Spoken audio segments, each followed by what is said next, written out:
Majesty. Aspects of technological development.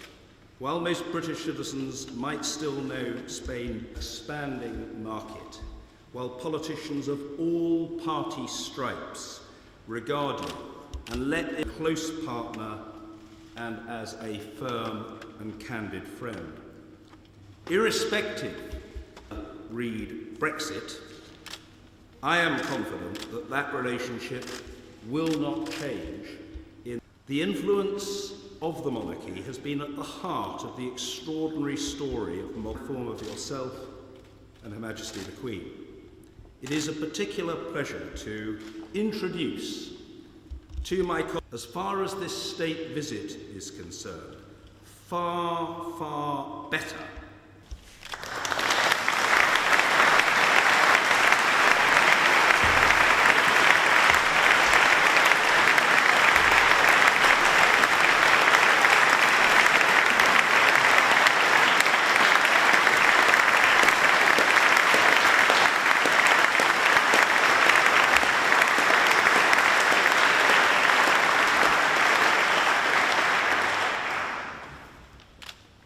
Mr. Speaker, Lord Speaker, members of the House of Lords, members of the House of Commons, Madam Prime Minister, ladies and gentlemen.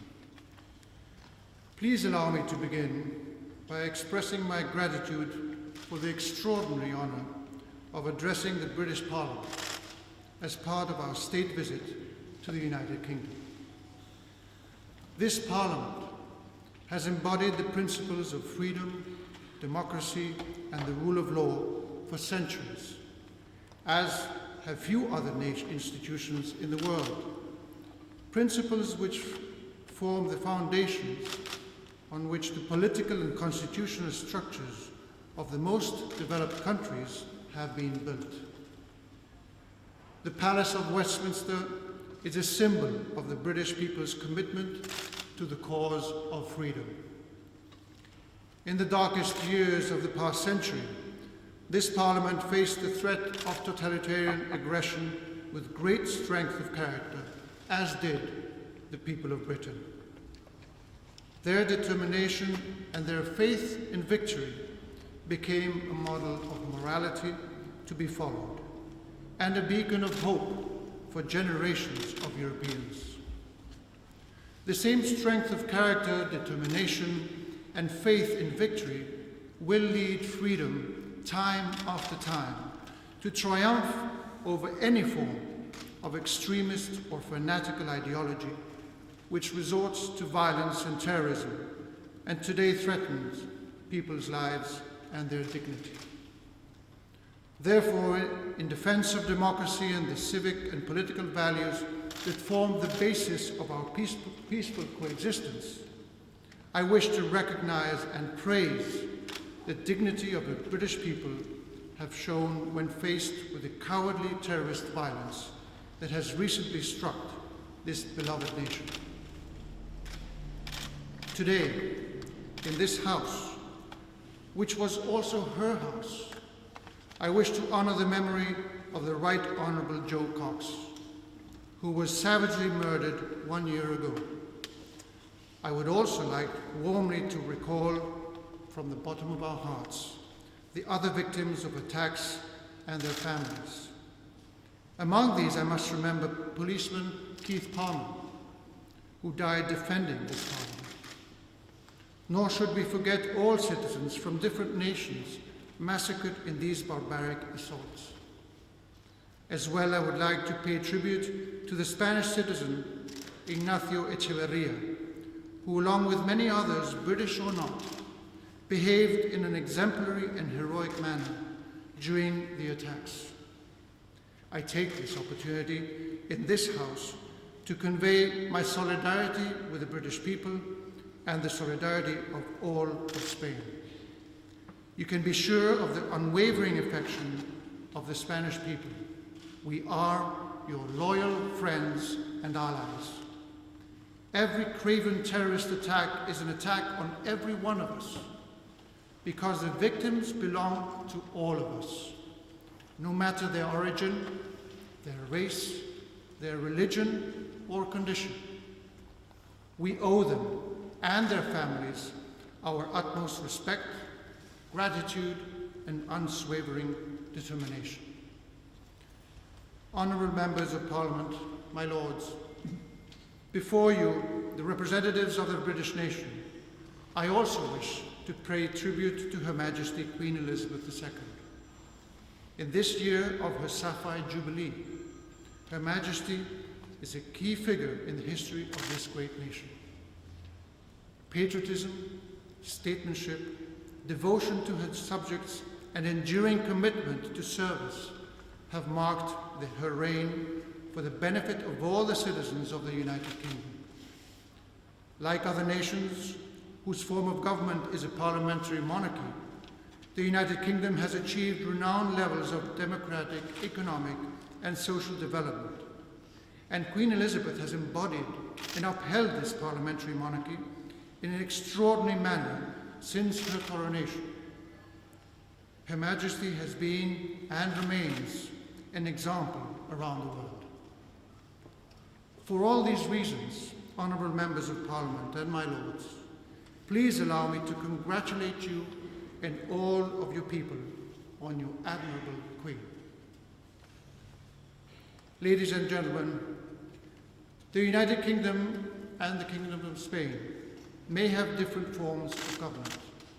Our systems of law may have different origins and means of application. Our constitutions, indeed, may be written or unwritten. However, we have shared a great deal and continue to do so. We are two of the oldest nations in Europe and in the world. We are parliamentary monarchies based on a vocation and firm commitment to the plurality and diversity that enrich our societies.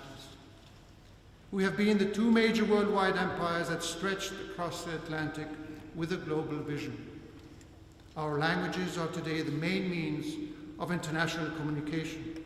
In short, we have a shared history, and we are united today by the strong bonds of personal esteem and affection between our societies. Furthermore, we share respect for national sovereignty and the law, established through democratic process, which is the cornerstone of every state under the rule of law, guaranteeing the peaceful and harmonious coexistence of our citizens. In the spirit of these principles, I stand before this Parliament with great pride, representing the modern democratic nation of Spain, which is fully integrated into the international community, a nation with a profound commitment to universal questions and an undeniable engagement in Europe, the Mediterranean, and Ibero-America. In April 1986, 31 years ago, my father, King Juan Carlos I, was the first Spanish monarch to address this eminent institution, underscoring the rich shared history of the crowns of the United Kingdom and Spain. 3 decades later, I would like to take this opportunity to reaffirm the exceptional ties which have bound the Spanish and British crowns and continue to do so. Almost half a millennium ago, another Felipe of Spain, namely Felipe II, was proclaimed King of England by marriage to Queen Mary Tudor. And before him, Eleanor of Castile and Catherine of Aragon embodied the dynastic alliance that bound the destinies of our two nations for centuries.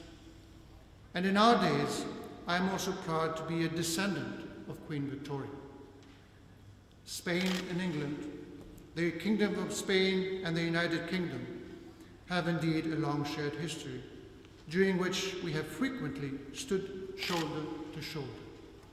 We have done so as friends, as partners, and as allies, either facing international challenges together or by promoting a closer relationship between our institutions and our citizens in the best interest of our two societies.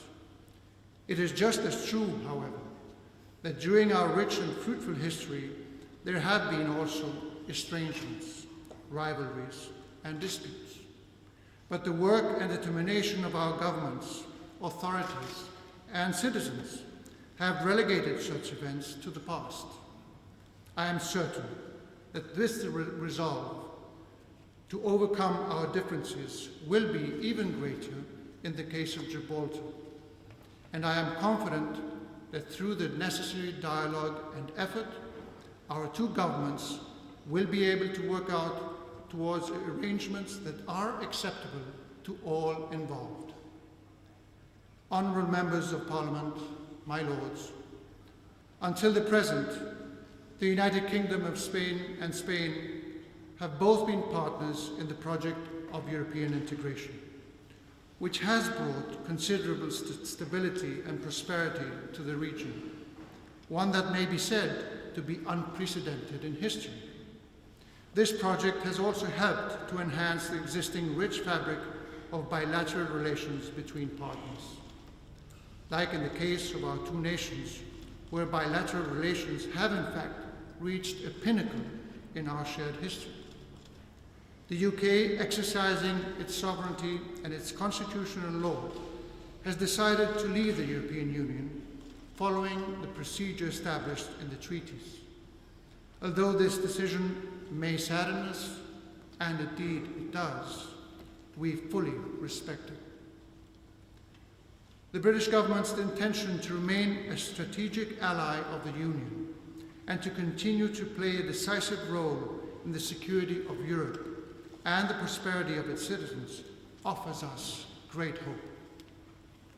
At the bilateral level, our governments must work with determination to maintain and even improve the network of relations we have built within the European project.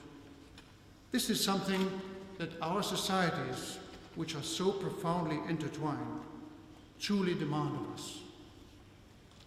Given these circumstances, we must particularly bear in mind the thousands of Britons and Spaniards who live in each of our nations, who form a sound foundation for our relations. These citizens have a legitimate expectation of decent and stable living conditions for themselves and for their families. I therefore urge our two governments to continue working to ensure that the agreement on the UK withdrawal from the EU provides sufficient assurance and certainty. The shared aims of the United Kingdom and Spain, partners and allies on the global stage, are reflected in our two nations' close cooperation at the highest international levels. We should all take pride in this work, which demonstrates that the international community benefits from the combined efforts of the people of Britain and Spain, and that it can always rely on our mutual collaboration. In particular, I wish to express my sincere respect for the men and women of the armed forces of the United Kingdom and Spain, who either in UN peacekeeping operations or as members of NATO or under the aegis of the EU risk their lives to defend a freer and safer world. We cooperate in the global coalition against Daesh, in operations to support peace and security in Afghanistan, in Operation Sophia to combat trafficking of migrants in the Mediterranean, in the fight against piracy in Somalia as part of Operation Atalanta, and in the campaign to promote stability and development in a region ravaged by terrorism, piracy, and organized crime within the Friends of the Gulf of Guinea. Indeed, in today's globalized and interconnected world, international threats and challenges ignore all borders.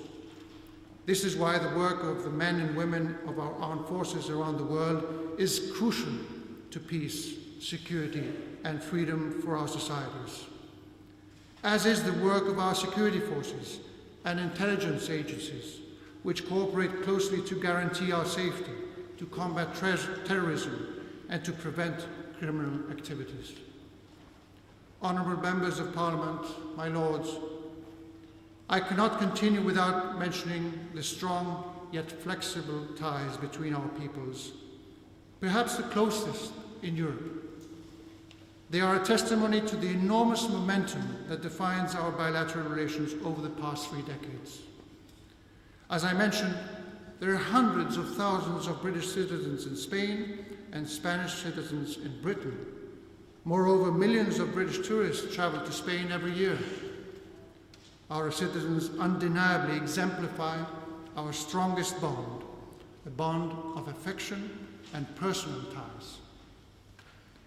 This extremely rich relationship between our societies is matched by very rewarding economic and trade ties.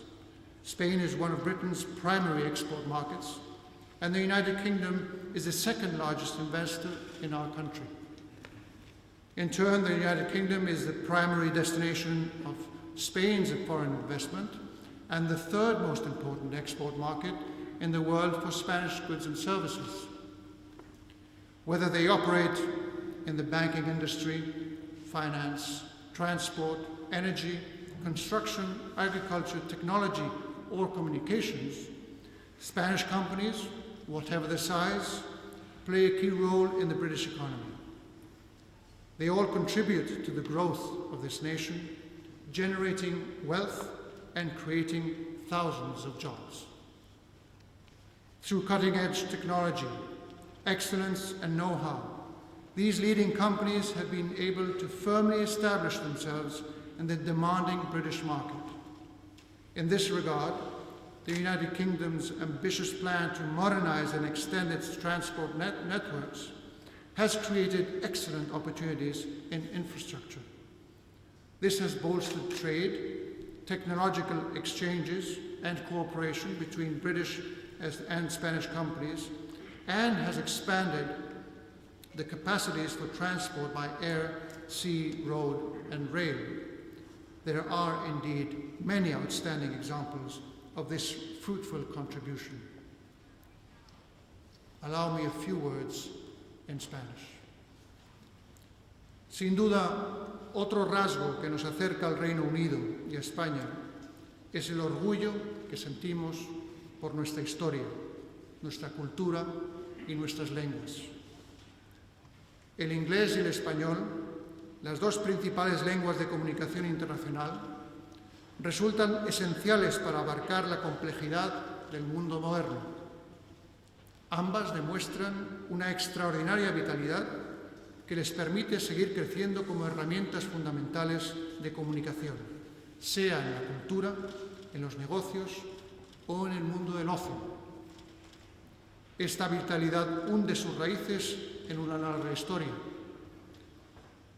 En el año 2016 conmemoramos el cuarto centenario del fallecimiento de Shakespeare y de Cervantes, forjadores respectivamente del teatro y la novela moderna. Ambos autores son potentes símbolos de nuestra afinidad cultural y están en los cimientos de los intensos intercambios intelectuales, artísticos, culturales y deportivos que mantenemos en la actualidad y que tanto enriquecen a ambas naciones.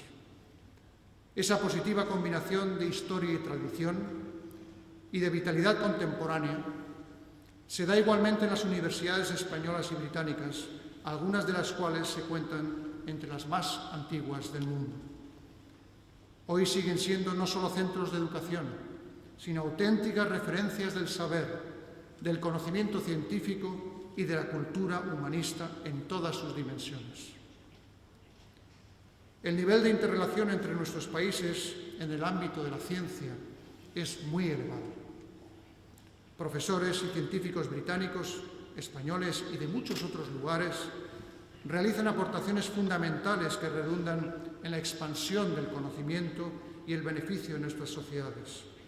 En este sentido, quiero también reconocer el mérito de los extraordinarios hispanistas británicos que han desarrollado una labor formidable durante tantos años, contribuyendo a elevar tanto el nivel del conocimiento y aprecio aquí por la historia y cultura de nuestro país, como la calidad de la investigación que sobre ella se ha realizado desde fuera. Ello ha generado también un gran interés en la sociedad en general. Honourable members of Parliament, my lords, our two nations currently enjoy excellent bilateral relations, among the strongest in our history. We now face the challenge of how to continue forward as partners, friends, and allies under the new circumstances, but always shoulder to shoulder at the heart of a free, democratic, and prosperous Europe. I am certain that the United Kingdom and the Kingdom of Spain will continue to work together and further the deep and meaningful friendship that we have forged together, driven by a legacy of robust bonds and a desire to build a better future of well-being and progress for all our citizens. Because, to conclude, as my father, King Juan Carlos I, said in this same house, we are two nations with every reason for understanding, support, and affection. Thank you so much.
and to flourish in the coming years, even as we leave the European Union.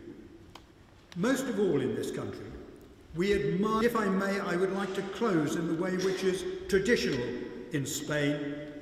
Viva el Rey! Viva!